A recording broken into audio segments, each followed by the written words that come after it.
تم ساری عورتیں ایک جیسی ہوتی ہو، نہ دولت کے پیچھے بھاگنے والی۔ پر اب تو میرے پاس بہت دولت ہے۔ پر اس آوارگی کا مطلب؟ غصے سے غراتے فیروز لغاری نے اس کا جبڑا دبوچا تو وہ مزید سہم کر سانس روک گئی۔ وہ فیروز لغاری کی دوسری بیوی تھی۔ فیروز لغاری ایک معمولی کمپنی امپلائی تھا۔ پہلی شادی محبت سے کی تھی، پر اس کی بیوی فیروز سے طلاق لیتے پیسے کے لیے فیروز کے باس سے شادی کر چکی تھی، اور اسی دوران اس کی 2 سالہ معصوم بیٹی مر گئی تھی۔ اس دن کے بعد سے محنت کرتے اس نے بے تحاشا دولت کما لی تھی، لیکن عورت ذات سے نفرت کرنے لگا تھا۔ جب اس کی دوسری شادی ہانیہ سے ہوئی، اس کے خاص آدمی کی اکلوتی بیٹی جو فیروز لغاری پر لگا الزام اپنے اوپر لے جیل میں بند تھا۔ میں صرف بابا کے لیے، پلیز، مجھے آپ سے ڈر لگ رہا ہے بہت۔ ہانیہ کی آواز میں حلق میں ہی پھنس کر رہ گئی تھی۔ آنسو اس کے گالوں پر بہتے ہوئے فیروز کی سخت انگلیوں کو چھو رہے تھے، لیکن فیروز کے دل پر جیسے پتھر رکھا تھا۔ ڈر؟ فیروز نے ایک جھٹکے سے اس کا جبڑا چھوڑا، جس سے ہانیہ کا سر پیچھے دیوار سے جا ٹکرایا۔ ڈر نہیں چاہیے تمہیں مجھ سے؟ تمہارا وہ بوڑھا باپ جیل میں بیٹھا سڑ رہا ہے، اور تم یہاں میرے محل جیسے گھر میں عیاشی کرنے آئی ہو؟ تم لغاری خاندان کی بہو نہیں ہو ہانیہ، صرف ایک سودا ہو، جو تمہارے باپ نے اپنی جان بچانے کے لیے مجھ سے کیا ہے۔ ہانیہ نے اپنے دونوں ہاتھ اپنے پیٹ پر رکھ لیے۔ وہ صدمے سے فرش پر ہی بیٹھ گئی۔ میرے بابا نے کوئی سودا نہیں کیا، وہ بے گناہ ہے، انہوں نے آپ کا گناہ اپنے سر لیا ہے۔ چپ کرو! فیروز کی آواز پورے کمرے میں گونجی۔ ایک لفظ اور بولا تو اسی وقت پولیس کو فون کر کے کہوں گا کہ صمد خان کو ایسی بیرک میں ڈالیں جہاں اسے دن میں 10 بار مار پڑے۔ اب خاموشی سے اس کونے میں پڑی رہو، میری نظروں کے سامنے آنے کی ضرورت نہیں ہے۔ فیروز نے پیر پٹکتے ہوئے کمرے کا دروازہ باہر سے لاک کر دیا۔ ہانیہ نے تڑپ کر دروازے کی طرف دیکھا۔ اندھیرے کمرے میں صرف اس کے سسکنے کی آوازیں آ رہی تھیں۔ وہ گھٹنوں میں سر دیے روتی رہی۔ اسے اپنی زندگی ایک بند گلی جیسی لگ رہی تھی، جہاں سے نکلنے کا کوئی راستہ نہیں تھا۔ رات کے 2 بج رہے تھے۔ فیروز اپنے بڑے سے اسٹڈی روم میں اکیلا بیٹھا تھا۔ اس کے سامنے ٹیبل پر بلیک کافی کا مگ پڑا تھا۔ اس نے اپنے بریف کیس سے ایک پرانی مڑی توڑی تصویر نکالی۔ یہ تصویر عائزہ کی تھی، اس کی پہلی بیوی، جو اس کی بیٹی کو گود میں لیے مسکرا رہی تھی۔ تصویر دیکھتے ہی فیروز کے جبڑے بھنج گئے۔ اس کی آنکھوں کے سامنے وہ دن گھوما جب وہ نوکری سے گھر لوٹا تھا اور پورا گھر خالی تھا۔ فیروز، میں تمہاری اس 2 ٹکے کی نوکری اور اس چھوٹے سے کرائے کے مکان میں سڑ نہیں سکتی۔ کامران صاحب نے مجھے وہ سب دینے کا وعدہ کیا ہے جس کا تم خواب بھی نہیں دیکھ سکتے۔ عائزہ کے یہ الفاظ آج بھی اس کے کانوں میں ہتھوڑے کی طرح لگتے تھے۔ پھر اسے یاد آیا وہ تپتا ہوا ہسپتال کا وارڈ، جہاں اس کی 2 سالہ بیٹی دعا آخری سانسیں لے رہی تھی، اور ڈاکٹر کہہ رہے تھے کہ اگر 2 لاکھ روپے کا انتظام نہ ہوا تو آپریشن نہیں ہو سکتا۔ فیروز کامران کے پیروں میں گرا تھا، لیکن کامران نے اسے دھکے دے کر باہر نکال دیا تھا، کیونکہ عائزہ اس کے ساتھ کار میں بیٹھ کر ہنس رہی تھی۔ اسی رات دعا مر گئی۔ فیروز نے تصویر کو یکدم مٹھی میں دبا کر مروڑ دیا اور اسے ڈسٹ بن میں پھینک دیا۔ عورت ذات مخلص ہو ہی نہیں سکتی۔ صمد خان نے اپنی بیٹی میرے پلے اس لیے باندھ دی تاکہ وہ میری دولت میں عیش کر سکے۔ میں ہانیہ کو کبھی معاف نہیں کروں گا، کبھی نہیں۔ اس نے دانت پیستے ہوئے خود سے وعدہ کیا۔ اگلی صبح گھر میں عجیب سی خاموشی تھی۔ ہانیہ نے رات فرش پر ہی روتے ہوئے گزاری تھی۔ صبح ہوتے ہی اس نے اپنے آنسو پوچھے اور کچن میں چلی گئی۔ وہ فیروز کے غصے سے بچنا چاہتی تھی، اس لیے اس نے جلدی جلدی ناشتہ تیار کیا۔ جیسے ہی فیروز کچن کے پاس سے گزرنے لگا، ہانیہ نے ڈرتے ڈرتے آواز دی، وہ ناشتہ تیار ہے، چائے پی لیں۔ فیروز نے رک کر اسے اوپر سے نیچے تک دیکھا۔ ہانیہ کا چہرہ سوجا ہوا تھا اور اس کی آنکھیں لال تھیں۔ فیروز کے چہرے پر ایک سرد مسکراہٹ آئی۔ تمہیں کیا لگتا ہے تم میرے لیے انڈے پراٹھے بناؤ گی اور میں پگھل جاؤں گا؟ اپنا یہ معصوم چہرہ کسی اور کو دکھانا۔ اسی وقت فیروز کا موبائل بج اٹھا۔ فون پر اس کے خاص آدمی اصغر کا نام چمک رہا تھا۔ فیروز نے کال ریسیو کی۔ ہاں اصغر، بولو، کیا اپڈیٹ ہے؟ دوسری طرف سے اصغر کی آواز آئی، لیکن وہ کافی گھبرایا ہوا تھا اور آس پاس ہسپتال کے سائرن کی آوازیں آ رہی تھیں۔ صاحب، بہت بڑا مسئلہ ہو گیا ہے، جیل سے فون آیا، صمد صاحب پر اندر کچھ قیدیوں نے چاقو سے حملہ کر دیا، ان کی حالت بہت خراب ہے، ڈاکٹرز انہیں سول ہسپتال لے کر گئے ہیں۔ یہ سنتے ہی فیروز کے ہاتھ سے چائے کا کپ چھوٹ کر فرش پر گرا اور ٹکڑے ٹکڑے ہو گیا۔ ہانیہ جو وہیں کھڑی تھی، فیروز کی بدلی ہوئی رنگت دیکھ کر خوفزدہ ہو گئی۔ کیا ہوا؟ میرے بابا ٹھیک ہے نا؟ ہانیہ نے تڑپ کر فیروز کا ہاتھ پکڑ لیا۔ بولیے نا، میرے بابا کو کیا ہوا ہے؟ فیروز نے غصے سے اس کا ہاتھ چھٹکا، لیکن اس کی اپنی پیشانی پر بھی پسینہ آ چکا تھا۔ تم چپ چاپ گھر پر آؤ، میں ہسپتال جا رہا ہوں۔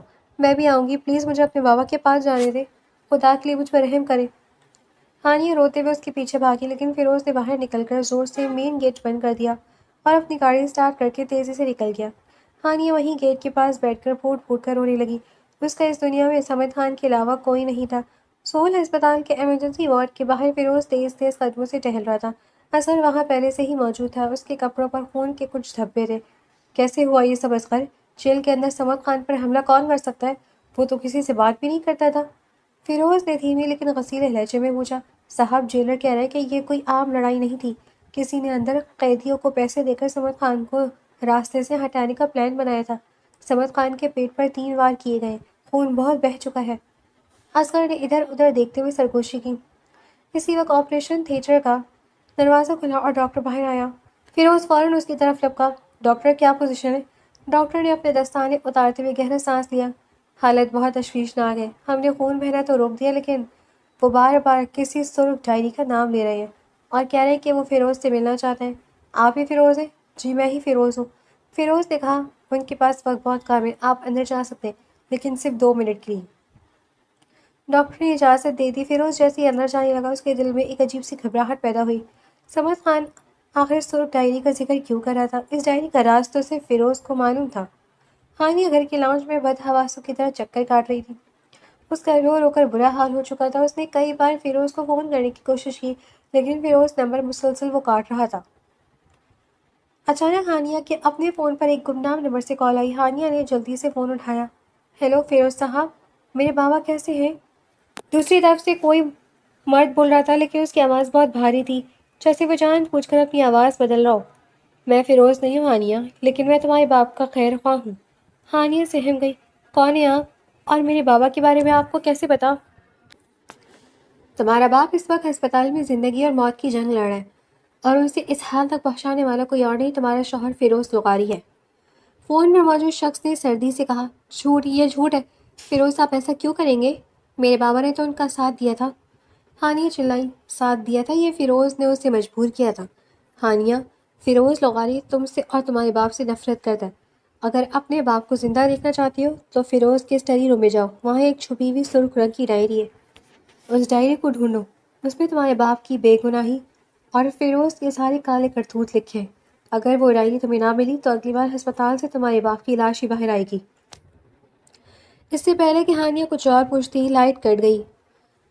ہانیہ کے کانپتے ہاتھوں سے فون کان سے ہٹایا۔ اس کا پورا جسم لرز رہا تھا۔ اس نے اسٹڈی روم کے بند دروازے کی طرف دیکھا، جہاں جانے کی اسے سخت ممانعت تھی۔ کیا واقعی فیروز بابا کو اور اس کے بابا کا دشمن تھا، یا یہ کوئی نیا جال تھا؟ اس نے گہرا سانس لیا اور اسٹڈی روم کی طرف بڑھنے لگی۔ اس نے لرزتے ہوئے ہاتھ سے ہینڈل گھمایا، دروازہ کھلا ہوا تھا۔ وہ اندر داخل ہوئی اور جلدی سے پیچھے سے کواڑ بند کر دیا۔ اس نے بغیر وقت ضائع کیے فیروز کی بڑی سی لکڑی کی میز کی درازیں کھولنا شروع کر دی۔ پہلی دراز میں کچھ کاروباری فائلیں تھیں، دوسری میں چیک بکس تھیں۔ اس کے ہاتھ کانپ رہے تھے، جس کی وجہ سے چند کاغذات فرش پر گر گئے۔ یا اللہ، مدد کرنا میری، پاپا کو کچھ نہ ہو۔ وہ روتے ہوئے بڑبڑائی اور جلد نیچے سے جھک کر کاغذات اٹھانے لگی۔ اسی دوران اس کی نظریں میز کے بالکل نیچے ایک چھوٹے سے خفیہ خانے پر پڑی، جو دیوار کے ساتھ بنا ہوا تھا۔ اس نے دھڑکتے دل کے ساتھ اسے کھینچا۔ وہاں اندر سچ مچ ایک پرانی سرخ چمڑے کی ڈائری پڑی تھی۔ ہانیہ نے جیسی وہ ڈائری باہر نکالی، کمرے کے باہر گاڑی کی بریک لگنے کی تیز آواز آئی۔ فیروز واپس آ گیا تھا۔ ہانیہ کے حواس اڑ گئے۔ اس نے ڈائری کو اپنے دوپٹے کے اندر چھپایا اور کمرے سے نکلنے کے لیے لپکی، لیکن جیسے ہی اس نے دروازہ کھولا، سامنے فیروز کھڑا تھا۔ تم یہاں کیا کر رہی ہو؟ فیروز کی آواز میں اتنی سختی تھی کہ ہانیہ ایک دم پیچھے ہٹ گئی۔ میں وہ صفائی۔ ہانیہ کی زبان نے ساتھ دینے سے انکار کر دیا۔ اس نے اپنے دوپٹے کو مضبوطی سے سینے کے ساتھ جکڑ رکھا تھا۔ فیروز کی تیز نظریں اس کے چہرے سے ہوتے ہوئے اس کے ہاتھوں پر گئی، جو دوپٹے کے نیچے کسی چیز کو چھپا رہے تھے۔ اس نے آگے بڑھ کر ہانیہ کا بازو دبوچ لیا۔ میں نے کیا کہا تھا تم سے؟ اس کمرے کا رخ بھی مت کرنا۔ تمہاری جرأت کیسی ہوئی؟ اور یہ ہاتھ میں کیا چھپا رکھا ہے؟ دکھاؤ مجھے۔ کچھ بھی نہیں ہے، پلیز مجھے چھوڑیں۔ ہانیہ نے روتے ہوئے اپنا بازو چھڑانے کی کوشش کی، لیکن فیروز کی گرفت لوہے کی طرح مضبوط تھی۔ اس نے دوسرے ہاتھ سے ہانیہ کا دوپٹہ جھٹکا تو سرخ ڈائری فرش پر جا گری۔ ڈائری دیکھتے فیروز کی آنکھیں پھیل گئی۔ اس کا غصہ دگنا ہو گیا۔ اس نے ڈائری اٹھائی اور ہانیہ کو دیوار کی طرف دھکیل دیا۔ تو تمہارا باپ ہسپتال میں آخری سانس لے رہا ہے اور تم یہاں میرے گھر میں چوریاں کر رہی ہو؟ یہ ڈائری تمہیں کہاں سے ملی؟ بولو۔ ہانیہ پیٹ کے بل دیوار سے جا لگی۔ اس کے آنسو رکنے کا نام نہیں لے رہے تھے۔ مجھے ایک فون آیا تھا فیروز صاحب، کسی نے کہا کہ اس ڈائری میں میرے بابا کی بے گناہی کا ثبوت ہے اور اگر مجھے یہ نہ ملی تو وہ میرے بابا کو مار دیں گے۔ میں نے چوری نہیں کی، میں صرف اپنے بابا کو بچانا چاہتی ہوں۔ مجھے بتائیں میرے بابا کیسے ہیں؟ فیروز نے تلخی سے ہنستے ہوئے ڈائری میز پر پٹکی۔ تمہارا باپ وہ بڈھا ابھی تک زندہ ہے، لیکن شاید زیادہ دیر نہ رہے، اور جہاں تک اس ڈائری کا تعلق ہے تو اس میں تمہارے باپ کی بے گناہی نہیں بلکہ اس کی اصل اوقات لکھی ہے۔ اسی وقت لاؤنج میں بڑے لینڈ لائن فون کی گھنٹی بجنے لگی۔ فیروز نے ہانیہ کو وہیں کھڑے رہنے کا اشارہ کیا اور خود تیز قدموں سے باہر نکل کر فون اٹھایا۔ ہیلو، فیروز نے کہا۔ دوسری طرف سے اصغر کی روتی ہوئی آواز آئی۔ صاحب، سمد خان صاحب کو ہوش آیا تھا، انہوں نے بس ایک بار آپ کا نام لیا اور پھر ڈاکٹرز نے کہہ دیا کہ وہ کوما میں چلے گئے، ان کا برین ڈیڈ ہو رہا ہے صاحب۔ فیروز وہیں جم کر رہ گیا۔ اس کے ہاتھ سے فون کا ریسیور چھوٹنے لگا، لیکن اس نے خود کو سنبھالا۔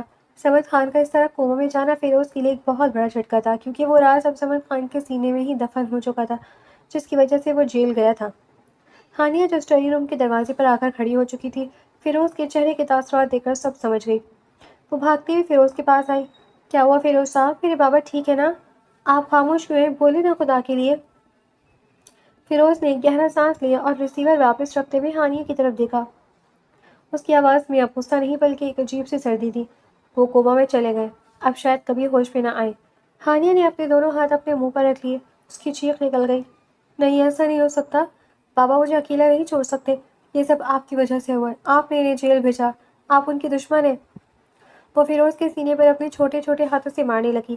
فیروز نے اس کے دونوں ہاتھ پکڑ کر اسے خود سے دور کیا۔ ہوش میں آؤ ہانیہ، اگر میں اس کا دشمن ہوتا تو وہ جیل میں مرنے سے پہلے میرا نام نہ لیتا۔ تمہارے باپ پر حملہ کس نے کروایا ہے یہ میں اچھی طرح جانتا ہوں۔ رات کے 12 بج چکے تھے۔ ہانیہ اپنے کمرے کے بیڈ پر بالکل ساکت بیٹھی تھی۔ اس کی آنکھیں رو رو کر سو چکی تھیں اور وہ دیوار کو تک رہی تھی۔ زندگی نے اسے ایک ہی جھٹکے میں سب کچھ جینے کی دہانے پر لا کھڑا کیا تھا۔ اچانک اس کے موبائل کی اسکرین دوبارہ روشن ہوئی۔ وہیں گمنام نمبر تھا۔ ہانیہ نے جھپٹ کر فون اٹھایا۔ اس بار اس کے دل میں خوف سے زیادہ غصہ تھا۔ کون ہو تم؟ کیوں برباد کر رہے ہو میری زندگی؟ میری وجہ سے میرے بابا کوما میں چلے گئے۔ ہانیہ نے فون کان سے لگاتے ہی چلانا شروع کر دیا۔ دوسری طرف سے وہی بھاری آواز آئی، لیکن اس بار اس میں ایک بھیانک ہنسی شامل تھی۔ میں نے تو پہلے ہی کہا تھا ہانیہ کہ اگر سرخ ڈائری نہ ملے تو تمہارے باپ کی لاش آئے گی، ابھی تو وہ صرف کوما میں گئے۔ اگر فیروز لکانی کے گھر سے اگلی چیز مجھے نہ ملی تو ہسپتال کا عملہ اس کا آکسیجن ماسک ہٹا دے گا۔ ہانیہ کا سانس حلق میں اٹک گیا۔ تمہیں کیا چاہیے؟ میرے پاس کچھ نہیں ہے، مجھے فیروز لغاری کی کمپنی کے اکاؤنٹس کا مین ڈیٹا چاہیے، وہ تمام پاسورڈز اور فائلیں جو اس کے لیپ ٹاپ میں۔ کل رات فیروز ایک اہم میٹنگ کے لیے شہر سے باہر جا رہا ہے، تمہارے پاس پورا موقع ہوگا۔ اگر کل رات مجھے وہ ڈیٹا نہ ملا تو پرسوں اپنے باپ کا جنازہ اٹھانے کے لیے تیار رہنا۔ لائن کٹ گئی۔ ہانیہ نے فون کو اپنے سینے سے لگا لیا۔ وہ بری طرح کانپ رہی تھی۔ ایک طرف اس کے باپ کی زندگی تھی اور دوسری طرف فیروز، جس کے بارے میں وہ اب بھی سچ نہیں جانتی تھی کہ وہ دوست ہے یا دشمن، لیکن اپنے باپ کو بچانے کے لیے اسے یہ قدم اٹھانا ہی تھا۔ اگلے دن شام کو فیروز اپنا بیگ تیار کر رہا تھا۔ ہانیہ کچن کے دروازے سے اسے دیکھ رہی تھی۔ فیروز نے بیگ بند کیا اور ہانیہ کے پاس آیا۔ میں 2 دن کے لیے اسلام آباد جا رہا ہوں، اصغر گھر کے باہر ہی رہے گا۔ سمد خان کی حالت پر میری نظر ہے، جیسے ہی کوئی اپڈیٹ ہوگی اصغر تمہیں بتا دے گا، فیروز نے سرد لہجے میں کہا۔ اس کے چہرے پر موجود زردی فیروز سے چھپی نہیں رہی، لیکن اس نے اسے ہانیہ کا دکھ سمجھا اور مزید کچھ کہے بغیر اپنا بیگ اٹھا کر باہر نکل گیا۔ رات کے 2 بجے پورا گھر اندھیرے میں ڈوبا ہوا تھا۔ ہانیہ دباؤ اور خوف کے عالم میں اسٹڈی روم کی طرف بڑھی۔ اس کے ہاتھ میں ایک USB تھی۔ فیروز کا لیپ ٹاپ میز پر ہی پڑا تھا۔ اس نے لیپ ٹاپ آن کیا تو پاسورڈ مانگ رہا تھا۔ ہانیہ کے ماتھے پر پسینے کی بوندیں چمکنے لگی۔ اس نے فیروز کی پہلی بیوی کا نام عائزہ ٹائپ کیا، لیکن وہ غلط تھا۔ پھر اس نے فیروز کی بیٹی کا نام دعا لکھا۔ لیپ ٹاپ کھل گیا۔ ہانیہ نے جلدی سے USB لگائی اور فائلیں کاپی کرنے لگی۔ اسکرین پر لوڈنگ بار بار آہستہ آگے بڑھ رہا تھا اور ہانیہ کا دل اتنی ہی تیزی سے ڈوب رہا تھا۔ اچانک کمرے کی مین لائٹ آن ہو گئی اور ایک سخت آواز گونجی، بہت اچھے ہانیہ سمد خان۔ ہانیہ نے چونک کر دروازے کی طرف دیکھا۔ وہاں فیروز لغانی دونوں ہاتھ اپنی جیبوں میں ڈالے چہرے پر ایک بھیانک مسکراہٹ لیے کھڑا تھا۔ وہ شہر گیا ہی نہیں تھا، یہ ایک جال تھا۔ تو آپ گئے نہیں؟ ہانیہ کی آواز اتنی مدھم تھی کہ خود اسے بھی بمشکل سنائی دی۔ اگر چلا جاتا تو تمہارا یہ حسین چہرہ اور اس کے پیچھے چھپا چور کیسے دیکھتا؟ فیروز دھیمے قدم اٹھاتا ہوا میز کے قریب آیا۔ اس نے لیپ ٹاپ کی اسکرین دیکھی جہاں ڈیٹا کاپی ہو رہا تھا۔ ایک جھٹکے سے اس نے USB کھینچ کر نکالی اور ہانیہ کا بازو اتنی زور سے مڑ اڑا کہ اس کی سسکیاں نکل گئیں۔ پہلی بیوی نے دھوکہ کیا تھا ہانیہ، اس لیے دوسری بار میں نے آنکھیں کھلی رکھی تھی۔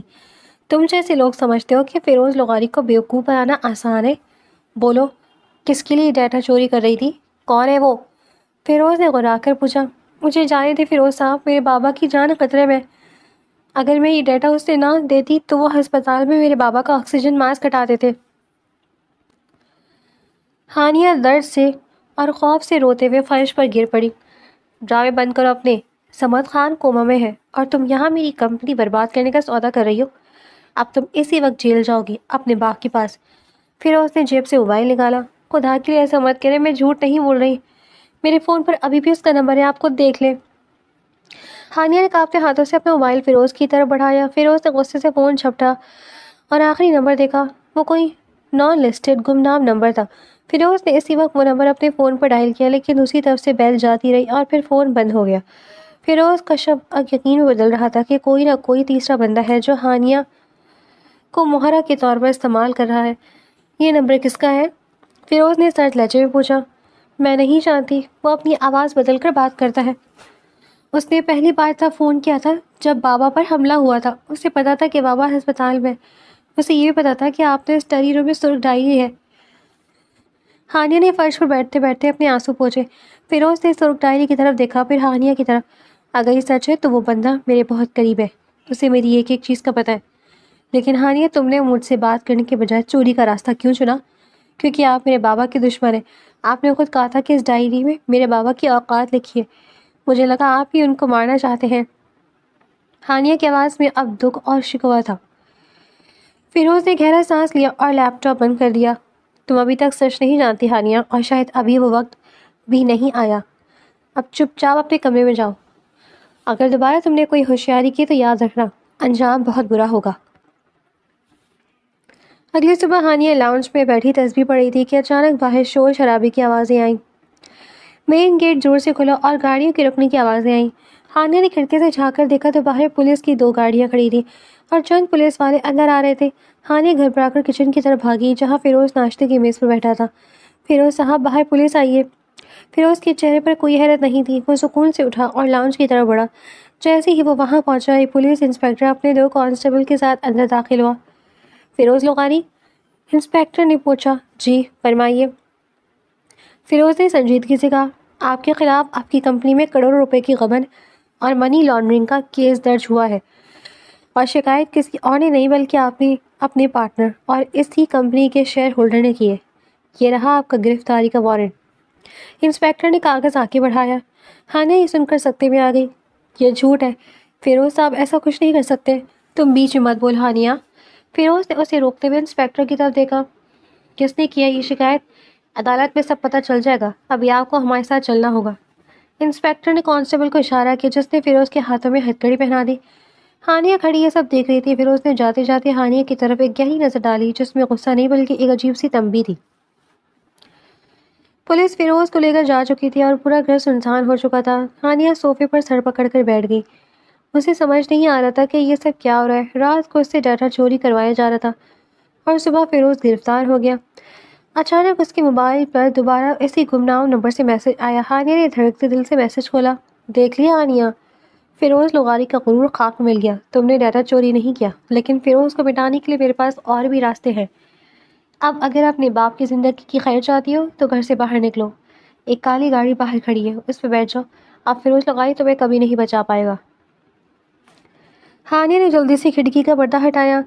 سچ موچ سڑک کے پار ایک بڑی کالی شیشے والی گاڑی کھڑی تھی جس کا انجن سٹارٹ تھا۔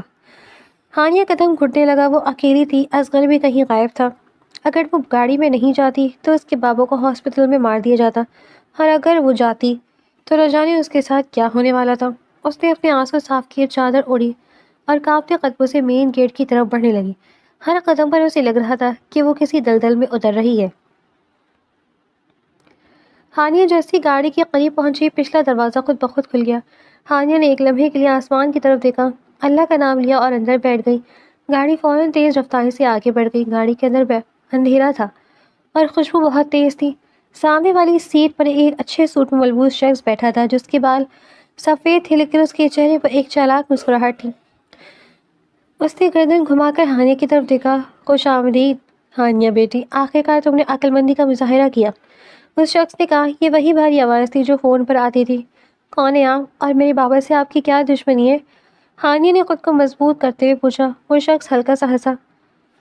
میرا نام کامران ہے اور تمہارے بابا سے میری کوئی دشمنی نہیں ہے۔ وہ تو بیچارے بہت معصوم ہے۔ میری اصل دشمنی اس فیروز لغاری سے، جس نے مجھ سے میری ہر چیز چھین لی اور اب میں اس سے اس کی دولت، اس کی عزت اور اس کی دوسری بیوی بھی چھین رہا ہوں۔ کامران کی آنکھوں میں ایک بھیانک چمک ابھری۔ ہانیہ گاڑی کے دروازے کے ہینڈل کی طرف دیکھنے لگی، لیکن دروازے پہلے سے ہی سینٹرل لاک تھے۔ کامران اس کی بے چینی دیکھ کر طنزیہ مسکرایا۔ بھاگنے کی کوشش مت کرنا ہانیہ، یہ گاڑی اب سیدھی میرے فارم ہاؤس پر رکے گی۔ اور یاد ہے نا تمہارے بابا کا آکسیجن ماسک ابھی تک ہسپتال کے عملے کے ہاتھ میں ہے؟ کامران نے سگریٹ سلگاتے ہوئے اسے یاد دلایا۔ آپ اتنے ظالم کیسے ہو سکتے ہیں؟ فیروز صاحب نے آپ کا کیا بگاڑا ہے؟ انہوں نے تو محنت سے ہی سب کمایا ہے۔ ہانیہ نے غصے اور خوف کے ملے جلے لہجے میں کہا۔ محنت سے؟ کامران نے زور کا قہقہ لگایا۔ وہ میری کمپنی کا ایک معمولی ملازم تھا۔ میری بیوی آئزہ اس کی سادگی پر مر مٹی اور اسے چھوڑ کر میرے پاس آ گئی۔ فیروز لغاری نے اس کا بدلہ لینے کے لیے میری ہی کمپنی کے اکاؤنٹس ہیک کیے، مجھے سڑک پر لایا اور خود بڑا بزنس مین بن گیا۔ اس کی وجہ سے مجھے 2 سال روپوش رہنا پڑا۔ اب میں واپس آیا ہوں اپنا سب کچھ واپس لینے، لیکن اس سب میں میرے پاپا کا کیا قصور ہے؟ انہوں نے تو فیروز صاحب کا گناہ اپنے سر لیا تھا نا؟ ہانیہ نے تڑپ کر پوچھا۔ کامران نے سگریٹ کا دھواں باہر چھوڑا۔ تمہارا بابا صمد خان فیروز کا سب سے وفادار کتا تھا۔ فیروز نے جب میری کمپنی کا ڈیٹا اڑایا تو صمد خان نے پولیس کے سامنے جھوٹ بولا کہ یہ سب اس نے فیروز کے کہنے پر نہیں بلکہ اپنے ذاتی فائدے کے لیے کیا ہے۔ وہ فیروز پر آج بھی نہیں آنے دینا چاہتا تھا، اس لیے میں نے صمد خان کو اندر کروایا اور اب فیروز کی باری ہے۔ گاڑی ایک بڑے اور سنسان فارم ہاؤس کے اندر جا کر رکی۔ کامران کے 2 باڈی گارڈز نے ہانیہ کو گاڑی سے اتارا اور ایک بڑی ہال میں کمرے میں لے آیا۔ وہاں صرف ایک ٹیبل اور چند کرسیاں پڑی تھی۔ اب سنو تمہیں کیا کرنا ہے۔ کامران ہانیہ کے سامنے آ کر کھڑا ہو گیا۔ کل صبح فیروز کو عدالت میں پیش کیا جائے گا۔ منی لانڈرنگ کے کیس میں اسے عمر قید ہو سکتی ہے، لیکن جج کو ایک آخری گواہی چاہیے جو فیروز کی کمپنی کا بندہ دے۔ وہ گواہ تم ہوگی۔ میں فیروز صاحب کے خلاف جھوٹی گواہی کیوں دوں گی؟ ہانیہ نے صاف انکار کیا۔ کامران نے اپنی جیب سے ایک کاغذ نکالا اور میز پر پٹکا۔ یہ تمہارے باپ کے دستخط شدہ کاغذات ہیں جن پر لکھا ہے کہ فیروز نے اسے بلیک میل کر کے جیل بھیجا تھا۔ تمہیں بس عدالت میں کھڑے ہو کر یہ کہنا ہے کہ فیروز ایک جابر انسان ہے اور اس نے تم سے بھی زبردستی شادی کی اور تمہارے باپ کو مارنے کی کوشش کی۔ اگر تم نے یہ کہہ دیا تو تمہارا باپ کل شام تک جیل سے بھی رہا ہو جائے گا اور ہسپتال سے صحیح سلامت گھر بھی آ جائے گا۔ فیصلہ تمہارا ہے۔ ہانیہ نے ان کاغذات کو دیکھا۔ اس کا دماغ معاف ہو چکا تھا۔ ایک طرف سچ تھا اور دوسری طرف اس کی باقی زندگی۔ وہ وہیں فرش پر بیٹھ کر سر پکڑ کر رونے لگی۔ دوسری طرف تھانے کے لاک اپ میں فیروز لغاری ایک بینچ پر بیٹھا تھا۔ اس کے چہرے پر تھکن تو تھی لیکن کوئی خوف نہیں تھا۔ اسی وقت اصغر بیرک کے باہر آ کر کھڑا ہوا۔ اس نے ڈیوٹی پہ موجود پولیس والے کو کچھ پیسے دیا اور فیروز کے قریب آیا۔ صاحب بہت بڑی گڑبڑ ہو گئی ہے۔ اصغر نے سرگوشی کی۔ مجھے پتا ہے اصغر، کامران واپس آ چکا ہے، یہ اکاؤنٹس کا عمل اسی کا کام ہے۔ فیروز نے بغیر پل کے جھپکائے کہا۔ صاحب بات صرف اکاؤنٹس کی نہیں ہے، بھابھی جی ہانیہ بیٹی گھر پر نہیں ہے۔ میں جب ہسپتال سے واپس پہنچا تو گھر کا مین گیٹ کھلا تھا اور وہ غائب تھی۔ پڑوسی کہہ رہے تھے کہ وہ کسی کالی گاڑی میں بیٹھ کر خود گئی ہے۔ اصغر کی آواز کانپ رہی تھی۔ فیروز یک دم بیڈ سے اٹھ کھڑا ہوا۔ اس کی مٹھیاں بھیج گئی۔ کیا وہ خود گئی ہے؟ اس کا مطلب ہے کامران نے اسے بلیک میل کیا ہے۔ صمد خان کی کیا رپورٹ ہے؟ صمد خان صاحب ابھی تک کوما میں ہے صاحب۔ ڈاکٹرز کہہ رہے ہیں کہ کوئی معجزہ ہی انہیں بچا سکتا ہے۔ کامران یقیناً بھابھی جی کی عدالت میں آپ کے خلاف استعمال کرے گا، اصغر نے پریشانی سے کہا۔ فیروز نے جیل کی سلاخوں کو مضبوطی سے پکڑ لیا۔ کامران نے میری پہلی بیوی کو پیسے کی لالچ دے کر مجھ سے چھینا تھا۔ مجھے لگا ہانیہ بھی دولت کی بھوکی ہے، لیکن وہ اپنے باپ کے لیے اس حد تک چلی جائے گی۔ میں نے اسے سمجھنے میں غلطی کی اصغر۔ مجھے یہاں سے کل صبح ہر حال میں نکلنا ہوگا، عدالت کی پیشی سے پہلے۔ جیل میں رات بہت لمبی اور اندھیری لگ رہی تھی۔ ہانیہ فارم ہاؤس کے اس ٹھنڈے کمرے میں اکیلی بیٹھی تھی۔ اس کے پاس اس کا فون نہیں تھا، وہ کسی سے رابطہ نہیں کر سکتی تھی۔ اس نے سوچا کہ اگر وہ فیروز کے خلاف گواہی دے دیتی ہے تو ایک بے گناہ انسان کی زندگی برباد ہو جائے گی جس نے شاید سمد خان کی مدد ہی کی تھی، اور اگر وہ گواہی نہیں دیتی تو اس کا اپنا باپ مر جائے گا۔ یا اللہ، میں کیا کروں؟ مجھے کوئی راستہ دکھا۔ وہ سجدے میں گر گئی اور زار و قطار رونے لگی۔ صبح کے 6 بج چکے تھے۔ کامران کمرے میں داخل ہوا۔ اس کے ساتھ 2 کانسٹیبل نما گنڈے بھی تھے جن کو اس نے اس پولیس کی وردی پہنا رکھی تھی۔ چلو عالیہ بیٹی، عدالت جانے کا وقت ہو گیا ہے۔ امید ہے تم نے اپنا ذہن بنا لیا ہوگا۔ کامران نے تنزیہ پوچھا۔ ہانیہ کھڑی ہوئی۔ اس کے چہرے پر اب وہ پرانا خوف نہیں تھا بلکہ ایک عجیب سی خاموشی تھی۔ اس نے وہ کاغذات میز سے اٹھائے اور اپنے دوپٹے میں چھپا لیے۔ میں تیار ہوں۔ بہت اچھے۔ یاد رکھنا، اگر عدالت میں زبان پھسلی تو ہسپتال سے سمد خان کی لاش سیدھی قبرستان جائے گی۔ کامران نے آخری وارننگ دی اور اسے باہر لے گیا۔ لاہور کی سیشن کورٹ کے باہر میڈیا اور پولیس کا زبردست رش تھا۔ فیروز لغاری کو پولیس کی گاڑی سے اتارا گیا تو ہتھکڑی میں جکڑے ہونے کے باوجود اس کا سر بلند تھا۔ اس کی نظریں چاروں طرف کسی کو ڈھونڈ رہی تھی۔ جیسے ہی وہ عدالت کے اندرونی ہال میں پہنچا، سامنے سے کامران ہانیہ کو لے کر آ رہا تھا۔ فیروز اور ہانیہ کی نظریں ٹکرائیں۔ ہانیہ کی آنکھوں میں آنسو تھے اور شرمندگی سے سر جھکا گئی۔ فیروز نے محسوس کر لیا کہ ہانیہ کسی بہت بڑے دباؤ میں ہے۔ کامران دور کھڑا فیروز کو دیکھ کر کمینگی سے مسکرا رہا تھا، جیسے وہ یہ جنگ جیت چکا ہو۔ کیس کی کارروائی شروع ہوئی۔ سرکاری وکیل نے فیروز پر منی لانڈرنگ کے ثبوت پیش کیے۔ جج نے فیروز کی طرف دیکھا۔ فیروز لغاری، آپ کے پارٹنر سے آپ کے خلاف گواہی دی ہے، کیا آپ کے پاس اپنے دفاع میں کچھ کہنا ہے؟ فیروز کا وکیل کھڑا ہوا۔ جج صاحب، یہ تمام ثبوت جعلی ہیں، میرے موکل کا پھنسایا جا رہا ہے۔ اسی وقت کامران کا وکیل اٹھا۔ جج صاحب، ہمارے پاس ایک ایسی گواہ موجود ہے جو فیروز لغاری کی شریک حیات ہے اور وہ فیروز کی اصل چہرے کو اچھی طرح جانتی ہے۔ میں ہانیہ فیروز لغاری کو کٹہرے میں بلانے کی اجازت چاہتا ہوں۔ جج نے اجازت دی۔ ہانیہ کے قدم بھاری ہو رہے تھے۔ وہ آہستہ آہستہ کٹہرے کی طرف بڑھی۔ پورے کورٹ میں سناٹا چھا گیا۔ فیروز نے گہرا سانس لیا اور ہانیہ کو دیکھنے لگا۔ وہ جانتا تھا کہ اب اس کی تقدیر ہانیہ کے ایک جملے پر ٹکی ہے۔ ہانیہ کٹہرے میں آ کر کھڑی ہو گئی۔ اس کے ہاتھ بری طرح کانپ رہے تھے اور اس نے کٹہرے کی لکڑی کو مضبوطی سے تھام رکھا تھا۔ جج نے اینک کے اوپر سے ہانیہ کو دیکھا۔ بیان شروع کریں ہانیہ فیروز، آپ عدالت کو کیا بتانا چاہتی ہیں؟ جج کی سنجیدہ آواز گونجی۔ ہانیہ نے ایک لمحے کے لیے پیچھے مڑ کر دیکھا۔ کامران آخری صف میں بیٹھا اپنی انگلی سے آکسیجن ماسک ہٹانے کا اشارہ کر رہا تھا۔ اس کا چہرہ دھمکی سے بھرا ہوا تھا۔ ہانیہ نے تھوک نکلا اور پھر کٹہرے کے سامنے کھڑے فیروز کو دیکھا۔ فیروز کی آنکھیں بالکل پرسکون تھیں، جیسے وہ کہہ رہا ہو کہ تم جو بھی فیصلہ کرو گی مجھے منظور ہے۔ جج صاحب، ہانیہ کی آواز لرز رہی تھی، میرا نام ہانیہ ہے، میں فیروز لغاری کی دوسری بیوی ہوں اور جیل میں بند سمد خان کی بیٹی ہوں۔ کیا یہ سچ ہے کہ فیروز لغاری نے آپ کے والد کو بلیک میل کر کے جیل بھیجا اور آپ سے زبردستی شادی کی؟ کامران کے وکیل نے جلدی سے اگلا سوال داغا تاکہ ہانیہ پر دباؤ رہے۔ ہانیہ نے گہرا سانس لیا۔ اس کے آنسو یکدم رک گئے۔ نہیں جج صاحب، یہ سراسر جھوٹ ہے۔ میرے بابا کو فیروز صاحب نے جیل نہیں بھیجا، بلکہ فیروز صاحب نے تو میرے بابا کے کہنے پر مجھ سے شادی کی تاکہ مجھے تحفظ مل سکے۔ پورے کورٹ میں سرگوشیاں شروع ہو گئی۔ کامران اپنی سیٹ پر جھٹکے سے سیدھا ہو کر بیٹھ گیا۔ اس کے چہرے کا رنگ اڑنے لگا۔ لڑکی دباؤ میں جھوٹ بول رہی ہے جج صاحب، کامران کا وکیل چلایا۔ میں کوئی جھوٹ نہیں بول رہی۔ ہانیہ نے اپنے دوپٹے سے وہ کاغذات نکالے جو کامران نے اسے فارم ہاؤس پر دیے تھے۔ یہ وہ کاغذات ہیں جو مجھے کل رات کامران صاحب نے اغوا کر کے دیے تھے اور دھمکی دی تھی کہ اگر میں نے فیروز صاحب کے خلاف جھوٹی گواہی نہ دی تو وہ ہسپتال میں کوما میں پڑے میرے بوڑھے باپ کو جان سے مار دیں گے۔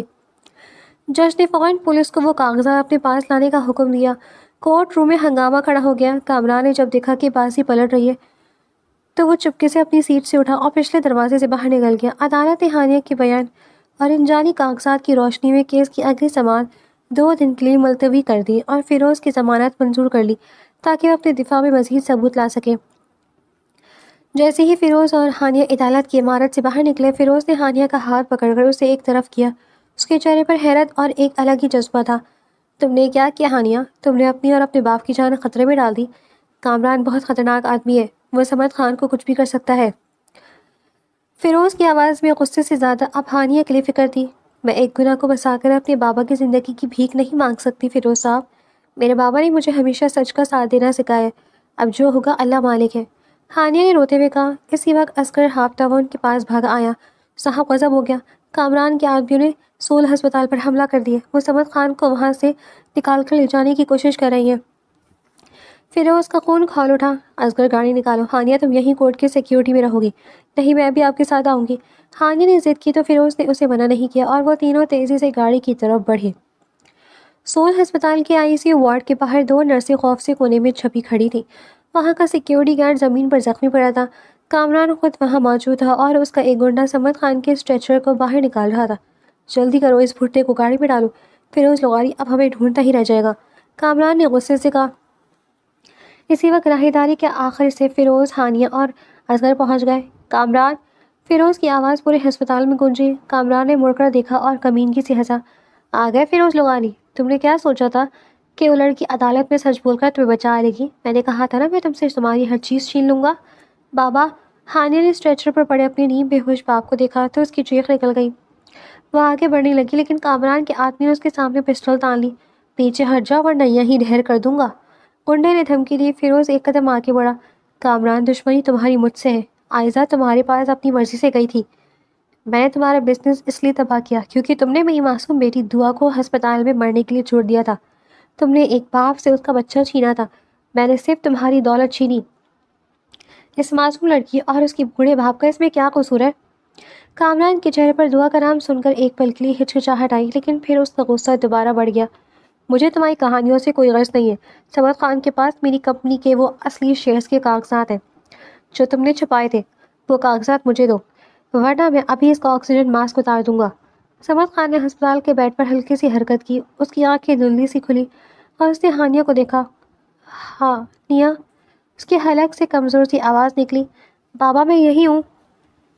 ہانیہ رو رہی تھی۔ فیروز بیٹا، صمد خان نے فیروز کی طرف ہاتھ بڑھایا۔ کامران جھوٹ بول رہا ہے، وہ کاغذات سرخ ڈائری کے پچھلے حصے میں اس نے عائزہ کو بھی دھوکہ دیا تھا۔ اور صمد خان کی سانسیں دوبارہ اکھڑنے لگی۔ کامران نے غصے میں آ کر خود صمد خان کا آکسیجن ماسک کھینچنے کے لیے ہاتھ بڑھایا۔ بند کرو یہ بکواس کامران، فیروز نے ایک شیر کی طرح چھلانگ لگائی اور کامران کا ہاتھ پکڑ کر اسے پیچھے جھٹکا۔ کامران کا گنڈا فیروز پر گولی چلانے ہی والا تھا کہ اصغر نے پیچھے سے اس پر حملہ کر دیا اور دونوں فرش پر گر کر گھتم گھتا ہو گئے۔ فیروز نے کامران کے منہ پر ایک زوردار مکہ مارا جس سے کامران دیوار سے جا ٹکرایا اور اس کے منہ سے خون نکلنے لگا۔ ہانیہ نے لپک کر اپنے بابا کا آکسیجن ماسک دوبارہ ان کے چہرے پر سیٹ کیا۔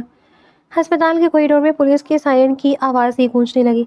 عدالت سے ہی پولیس کامران کے پیچھے لگی ہوئی تھی اور اب وہ بھاری نفری کے ساتھ ہسپتال کے اندر داخل ہو چکے تھے۔ انسپکٹر نے اپنی گن تان لی۔ ہاتھ اوپر کر لو کامران، تم چاروں طرف سے گھیرے چکے ہو، عدالت کی توہین، اغوا اور اقدام قتل کے جرم میں تم اب کبھی جیل سے باہر نہیں آ سکو گے۔ کامران نے اپنے منہ سے خون صاف کیا اور فیروز کی طرف دیکھا، اس کی آنکھوں میں اب شکست کا خوف تھا۔ پولیس نے کامران اور اس کے گنڈے کو ہتھکڑیاں پہنائی اور انہیں گھسیٹتے ہوئے باہر لے جانے لگا۔ وارڈ کے اندر اب صرف فیروز، ہانیہ اور صمد خان رہ گئے تھے۔ ڈاکٹر کی ٹیم فوراً اندر داخل ہوئی اور انہوں نے صمد خان کا معائنہ شروع کیا۔ ڈاکٹرز، میرے بابا ٹھیک تو ہے نا؟ ہانیہ نے تڑپ کر پوچھا۔ ڈاکٹر نے صمد خان کی نبض چیک کی اور ایک اطمینان بخش مسکراہٹ کے ساتھ ہانیہ کو دیکھا۔ یہ ایک معجزہ ہی ہے کہ صمد خان کا کوما ٹوٹ گیا ہے، ان کی حالت اب خطرے سے باہر ہے، بس انہیں مکمل آرام کی ضرورت ہے۔ ہانیہ نے سکون کا سانس لیا اور وہ وہیں فرش پر بیٹھ کر اللہ کا شکر ادا کرنے لگی۔ فیروز دور کھڑا ہانیہ کو دیکھ رہا تھا، اس کا وہ دل جو عورت ذات کے لیے نفرت سے بھرا ہوا تھا آج پہلی بار پگھل رہا تھا۔ اسے احساس ہو گیا تھا کہ ہر عورت عائزہ جیسی نہیں ہوتی۔ صمد خان ہسپتال سے ڈسچارج کروا کر فیروز لغاری اپنے کمرے میں گھر میں لے آیا تھا۔ گھر کا ماحول اب بالکل بدل چکا تھا، وہ پرانی تلخی اور خوف جیسے ہوا میں اڑ گئے تھے۔ صمد خان لاؤنج کے آرام دہ صوفے پر بیٹھے تھے اور ہانیہ ان کے لیے گرم چائے کا مگ لے کر آئی تھی۔ بابا آپ چائے پیئے اور اب آپ کو زیادہ بولنے کی ضرورت نہیں ہے، ہانیہ نے محبت سے کہا۔ اسی وقت فیروز اسٹڈی روم سے باہر آیا، اس کے ہاتھ میں وہی سرخ ڈائری تھی۔ وہ صمد خان کے پاس آیا اور بڑی عزت سے ان کے سامنے بیٹھ گیا۔ صمد صاحب، آپ نے ہسپتال میں سرخ ڈائری کے پچھلے حصے کا ذکر کیا تھا، یہ لے ڈائری، اب آپ ہی ہمیں بتائیں کہ اس میں کیا راز ہے۔ فیروز نے ڈائری سمن خان کی طرف بڑھائی۔ سمن خان نے چائے کا مگ میز پر رکھا اور ڈائری کے پچھلے چمڑے میں کچھ پرانے کاغذات تھے۔ انہوں نے وہ کاغذات نکال کر فیروز کے ہاتھ میں دیے۔ فیروز بیٹا، یہ کامران کی کمپنی کے وہ اصلی شیئرز ہیں جو عائزہ نے مرنے سے پہلے میرے حوالے کیے تھے۔ عائزہ کو جب کامران نے نشے کی لت لگا کر سڑک پر چھوڑ دیا تھا تب اسے اپنی غلطی کا احساس ہوا تھا۔ وہ تمہاری بیٹی دعا کے لیے بہت روئی تھی۔ اس نے کاغذات مجھے دیے تاکہ میں تمہیں دے سکوں اور تم کامران سے اپنا سب کچھ واپس لے سکو۔ سمد خان کی آنکھوں میں پرانے دن یاد کر کے آنسو آ گئے۔ فیروز نے وہ کاغذات دیکھے۔ اس کے دل کا ایک بہت بڑا بوجھ ہلکا ہو گیا تھا۔ عائزہ کے لیے اس کے دل میں جو نفرت تھی وہ اب ختم ہو چکی تھی، کیونکہ اسے پتہ چل گیا تھا کہ عائزہ کو اس کے گناہوں کی سزا مل چکی تھی۔ اور فیروز بیٹا، سمد خان نے فیروز کا ہاتھ پکڑا، میں نے تمہارا گناہ اپنے سر اس لیے لیا تھا کیونکہ تم نے مجھے اور میری بیٹی کو سہارا دیا تھا۔ میں بوڑھا تھا، میری زندگی کی کوئی قیمت نہیں تھی، لیکن تم جوان تھے اور تمہیں ابھی بہت آگے جانا تھا۔ فیروز نے سمد خان کے ہاتھ پر اپنا دوسرا ہاتھ رکھا۔ آپ نے میرے لیے جو کیا میں اس کا احسان پوری زندگی نہیں اتار سکتا بابا۔ اب آپ جیل نہیں جائیں گے۔ کامران کو اس کے کیے کی سزا مل چکی ہے اور وہ اب کبھی باہر نہیں آئے گا۔ ہانیہ نے جب فیروز کے منہ سے اپنے باپ کے لیے بابا کا لفظ سنا تو اس کا دل خوشی سے بھر گیا۔ ایک ہفتہ گزر گیا۔ سمد خان صاحب اب بالکل ٹھیک ہو چکے تھے اور انہوں نے اپنے پرانے گھر واپس جانے کی ضد کی تاکہ فیروز اور ہانیہ اپنی ایک نئی زندگی کا سکون سے آغاز کر سکیں۔ فیروز نے انہیں بہت روکا، لیکن ان کے اصرار پر وہ انہیں عزت سے ان کے گھر چھوڑایا۔ شام کے وقت ہانیہ کچن میں رات کا کھانا بنا رہی تھی۔ وہ پہلے کی طرح سہمی بھی نہیں تھی، بلکہ ہلکی آواز میں کوئی کچھ گنگنا رہی تھی۔ اچانک فیروز کچن کے دروازے پر آ کھڑا ہو گیا اور بازو فولڈ کر کے اسے دیکھنے لگا۔ اس کے چہرے پر ایک شرارتی اور نرم مسکراہٹ تھی۔ ہانیہ نے جیسے ہی مڑ کر دیکھا فیروز کو وہاں پر کھڑا پا کر وہ تھوڑا سا جھجک گئی۔ آپ کب آئے؟ بتایا بھی نہیں۔ اگر بتا کر آتا تو تمہارا یہ خوبصورت موڈ کیسے دیکھتا۔ فیروز آہستہ آہستہ چلتا ہوا اس کے قریب آیا۔ ہانیہ کا دل دھک دھک کرنے لگا۔ وہ کھانا بس تیار ہونے والا ہے، آپ چینج کر لیں۔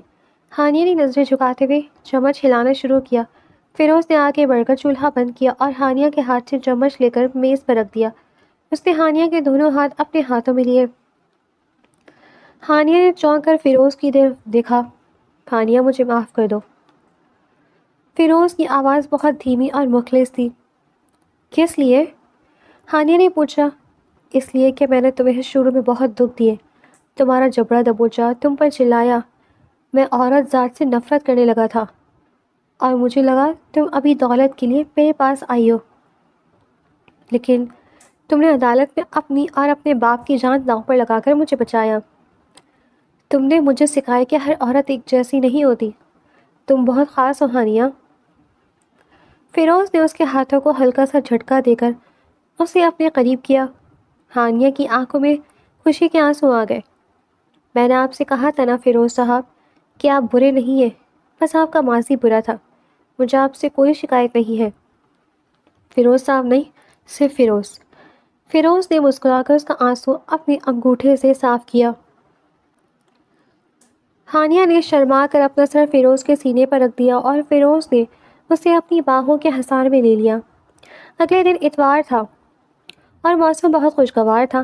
فیروز نے ہانیہ کو سرپرائز دینے کا فیصلہ کیا تھا۔ وہ ہانیہ کو لے کر شہر کے سب سے بڑے شاپنگ مال میں آیا۔ ہم یہاں کیوں آئے فیروز؟ ہانیہ نے اس کا بازو تھامتے پوچھا۔ اب وہ اسے اس کے نام سے پکارنے لگی تھی۔ کیونکہ میری بیوی نے اب تک مجھ سے کوئی فرمائش نہیں کی، آج تم جو بولو گی وہ میں تمہیں دلاؤں گا، جتنا مرضی پیسہ اڑانا اڑاؤ، اب تمہارے شوہر کے پاس سچ مچ بہت دولت ہے۔ فیروز نے ہنستے ہوئے پرانا ڈائلاگ دہرایا۔ ہانیہ نے مصنوعی غصے سے اسے دیکھا۔ اچھا تو اب آپ بھی مجھے دولت کے پیچھے بھاگنے والی سمجھتے ہیں؟ ارے نہیں بابا، اب تو میں تمہارے پیچھے بھاگنے والا بن چکا ہوں۔ فیروز نے سریعان ہانیہ کا ہاتھ چھوما، جس سے ہانیہ کا چہرہ لال ہو گیا۔ آس پاس گزرتے لوگ ان کے پیار کو دیکھ کر مسکرا رہے تھے۔